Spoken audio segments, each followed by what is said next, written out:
Salam pintar dari Erlangga Pintar. Baik, dalam kesempatan kali ini kita akan membahas soal ujian nasional IPA tahun 2014 mengenai suhu dan kalor.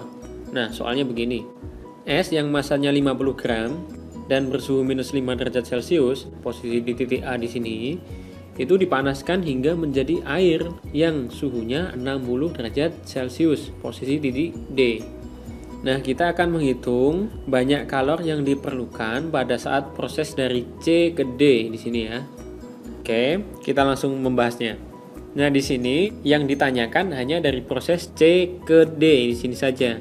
Artinya kita nggak perlu menghitung dari proses A ke B maupun B ke C. Oke, tapi saya singgung sedikit di sini. Ketika dari A ke B di sini terjadi perubahan suhu sebesar 0 dikurangi minus 5, itu sama dengan 5 derajat Celcius.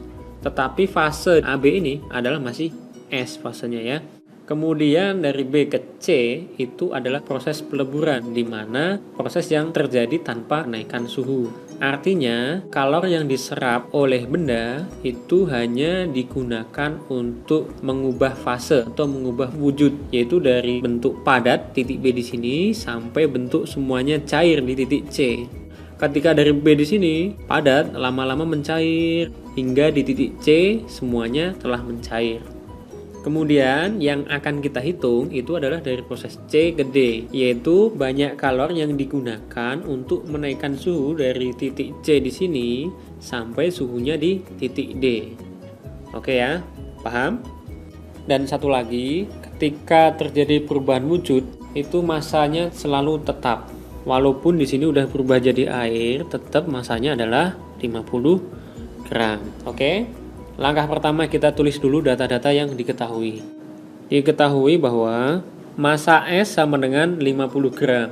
Kemudian perubahan suhu yang terjadi dari titik C ke titik D adalah 60 dikurangi 0 atau sama dengan 60 derajat Celcius.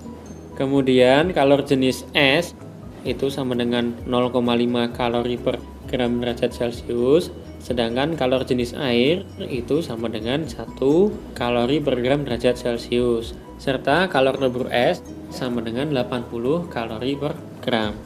Dan ditanyakan Ki dari C ke D atau Ki CD.